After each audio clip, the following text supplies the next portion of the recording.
Hey everyone, I'm Nathan, this is Sean, and we're still barely tactical. Now, we know it's been a while. I think it's close to 6 months. It's been a while. And you may notice different surroundings. There are stories there that we probably won't get into, but a lot has happened in the last 6 months. So we're sorry we've been away, but we've never really left your hearts, right? I won't forget you, buddy. We never forgot you. Yeah, exactly. Today we are back with you with another Top 5 video, and this one is Top 5 Tips for First-Time Gun Owners, which I think is a really relevant topic. Starting with number 1. What is the gun for? This is kind of a big one because a lot of people, there's misconceptions about like the purpose of every firearm. Like you look at something like, oh, what's that for? Well, sometimes it's just to have fun or something you want, right? So. Yeah. There's a particular story which we kind of look back fondly on. There's a local gun shop, and a guy was looking at an M14, and he was getting it all tricked out. And this older gentleman was like, oh, what's the point of that? And much to the gun shop's credit, the shopkeep said, not all guns need a purpose. Sometimes they're just fun, and kind of shut the argument down. Maybe not everybody has the same opinion on all different types of guns, different types of actions. Oh, why would you put a red dot on that? Why would you put a scope on this? Yeah. You know, beauty's in the eye of the beholder. Sometimes they're just fun.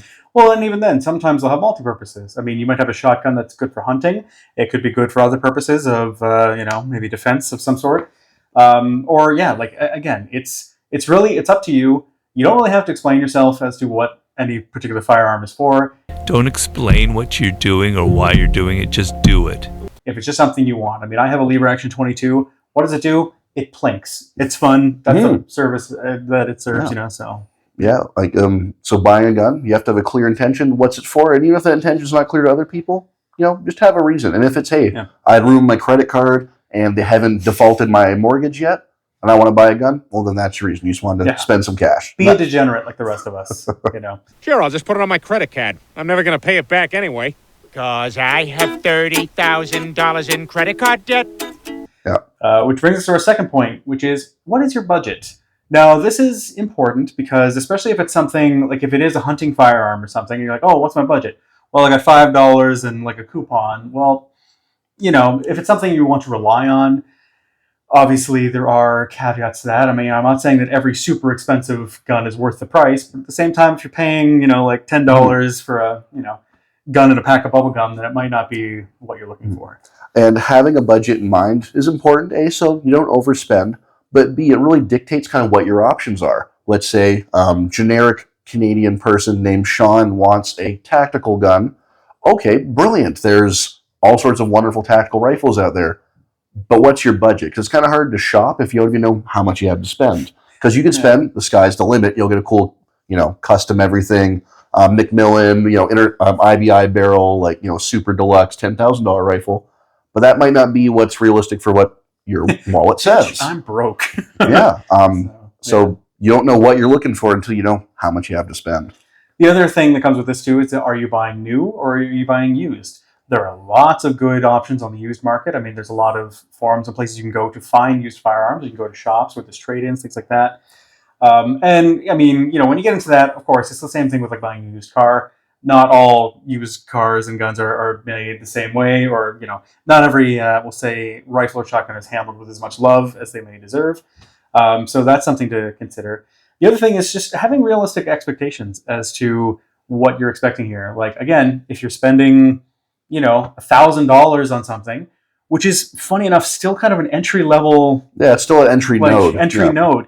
Because you think, oh, it's a $1,000 rifle. It's like, true, and like it's good.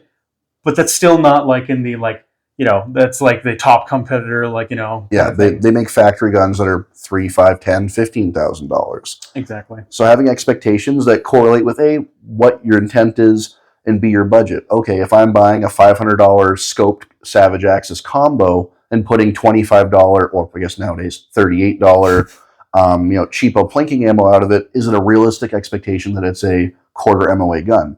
Probably not. Yeah. If I'm buying, let's say, a used gun, and on the kind of the used and new topic, cheaper new gun versus higher quality used, that's kind of part of the equation of your budget. Sometimes it makes more sense to buy a used 870 than like a new Turkish shotgun. We've come into that exact situation where we could have got like a $300 870, which would have blown the brand new, wow, I can still smell like, the factory kind of, Turkish shotgun. So 100% there. Yeah. And just have realistic expectations, and it'll make a lot more sense. Yeah. Which, on the topic of expectations, brings us into number 3, which is do your research. If you're a first-time gun owner, and admittedly, when it comes to research, even with YouTube videos and all that, gun nuts, we're very opinionated. You're going to run into things. I mean, I had people when I was looking at buying the Mosin Nagant saying that, oh, it's going to blow your shoulder apart with the recoil. I still haven't felt recoil from it myself. Mhm. Everybody has different opinions and all that. But when it comes to buying a new firearm for the first time, please do your research, because you don't want to end up getting, screwed over by, oh, I didn't realize, it did this, or, oh, what do you mean, parts aren't available to repair it or anything like that. So Now, where would be ideal places to do research? YouTube. See if we did a video on it. That's an easy one. But what other options are there? lots of forums on there. I mean, even Reddit. I've gone on Reddit and I found The Reddit trolls. Do you know what they're talking about? Sometimes. Yeah. As I say, you have to look at our video about FUDs because you have to look out for them sometimes. Mhm. Sometimes FUDs have really good knowledge. Sometimes they say if you don't have a 1911 and an M1 Garand, that you might as well not have anything. Yeah. So it's take or leave it. Sometimes they're Chad Pilden based. Other times they're like knocking on the dementia ward. But yeah, go on your forums if you're Canadian. Gun Nuts is a great one. It's a little bit obsolescent kind of platform. It's kind of clunky, but lots of posts on pretty much any gun you can imagine. Reddit, YouTube, or if you're more of a Rumble person, there's tons and tons and tons and tons and tons and tons and tons and tons and tons of videos on pretty much any gun that's on the market for most people. Yep. Another part of this is also if you have the opportunity to handle the firearm before you buy it, that's awesome too, because that's when it comes down to even like weight and things like that. Like, oh, I didn't realize this was heavy. How is this like a shotgun that fits my arms might not fit Sean's arms? It might not fit your arms. Yeah, and like there's some rifles and shotguns you pick up and you're like, yeah, like I don't know. Like I remember there was a Savage Access by a mutual friend, and like the way that the scope was mounted and all that. And it's like, well, I don't really want to shoot this per se, but like it's nothing against the person, but like it's something. There's always a preference when it comes to these things, and then there's also the operation. Like if I had gotten a Mosin and realized like, oh wow, I have to like drop this off my shoulder to rack the bolt, or I have to awkwardly rack it on my face. Like if I hadn't known that going in, would I have bought it? I did know that. Mosins are cool. Second time I brought them up this video, I swear. But yeah, so research, and if you can handle it. I know a lot of people like to go into gun shops and actually handle the firearm. There's some sensory autists out there, like the your tactile feel. Yeah, even like the stippling, and there's so many things to that. Which brings us to our next one, which I think you should really, or you're the expert in, which is sticking to common calibers.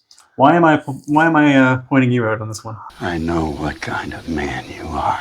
So I'm a sucker for weird, old, and obsolescent, but that doesn't mean you should be too. If you're new to guns, realistically, you're probably not into reloading yet. Separate video on that. But you probably want something, you could buy commercially. Walmart, RIP, they don't sell ammo in Canada anymore, but if you go to Canadian Tire, your Cabela's, your Sale, your local gun shop, you want something you could actually buy ammo for and shoot because it's your first gun. You want to be able to actually get the reps in. Mm-hmm. If you get this gun and it sits on your shelf for a year and a half while you're sourcing ammo from like some merchant in Myanmar, you're not going to be able to enjoy it. And then why'd you buy it? Stick to something that you could actually get. Yep. For rifles, your 30-06s, your 308s, your 243s, your Creedmoors, the PRCs, anything where you could go, hey, Bubba, do you have a box of that? And they say which brand, and they have to roll a garage door up, and there's 12 pallets behind them.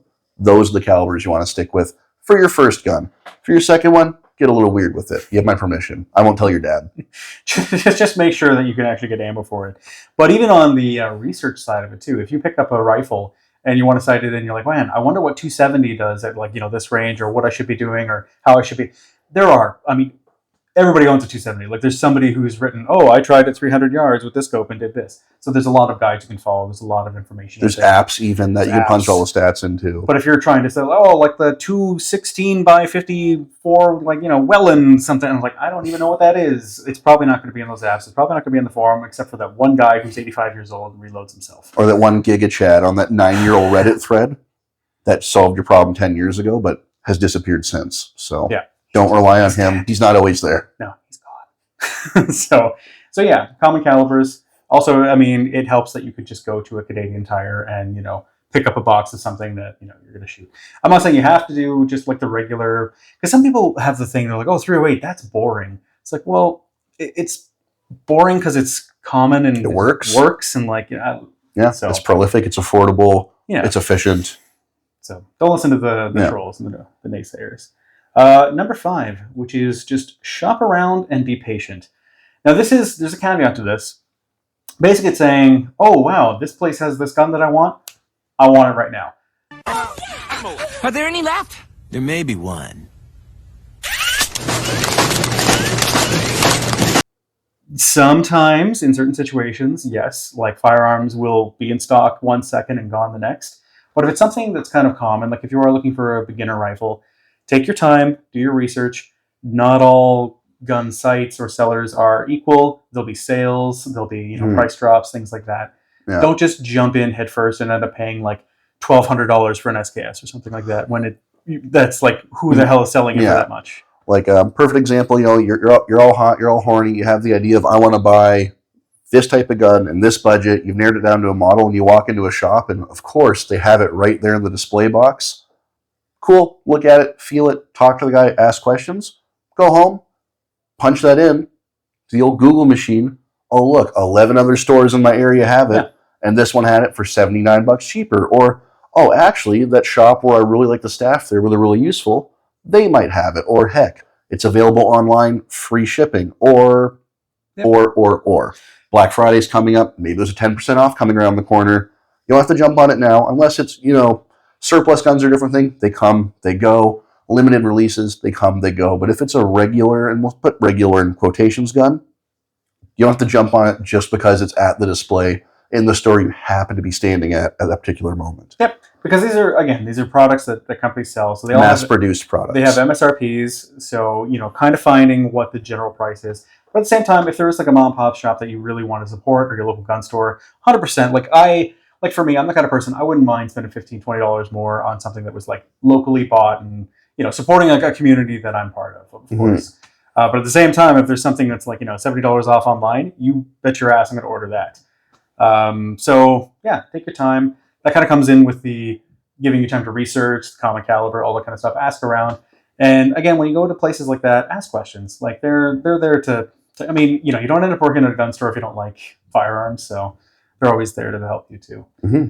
Now we have a bonus one, and it's kind of an unfortunate bonus one, and it probably should have been number 1, but it makes me sad. And that is checking in Canada the OIC, which is the Order in Council ban list. In the States, I know certain states have restrictions on things. Checking that what you want is not on the list or is not something that might be on the list. Like if you see that, in our case, almost all the semi-autos and the cool things are starting to go on the list, you're like, oh, but they haven't got this one yet, right? Right? It's like, you might just have bought something for it to have rolled into the next ban. And even take a step back from the Canadian side of things. Look at your local or state laws as to what you can and can't buy before you go on a witch hunt for something you can't even get. Yeah.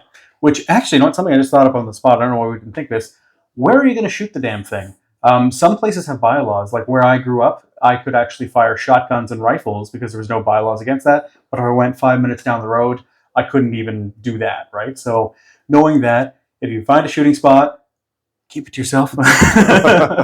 So there's a few shooting spots like, oh, I know the secret spot. Everybody knows that spot, and you'll show up there and there'll be like 20, 30 people. Yeah, there's 3 pallets of shot shells on the ground and like all the shot up furniture you could ever imagine at a junkyard. Yeah. Like, oh, you're the only guy that's ever been here. I promise. But if you live in a small town or something like that, and you're like, oh, I want a rifle, but they have like rifle restrictions and you can only fire shotguns. Those are things to kind of keep in mind. You'll run into those as you go.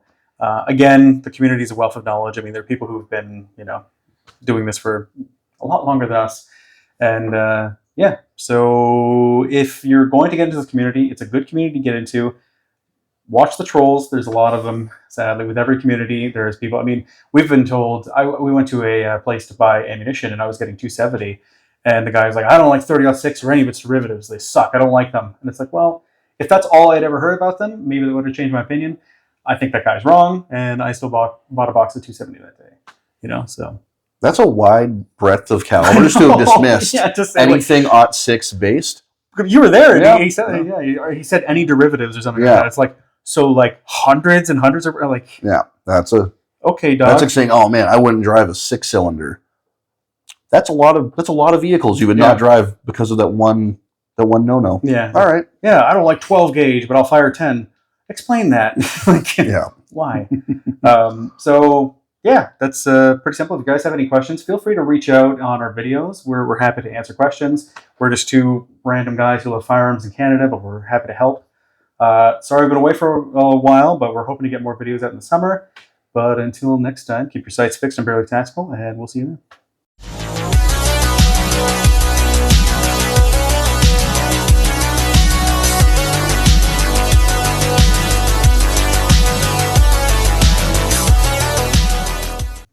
Hope it triggers your autism.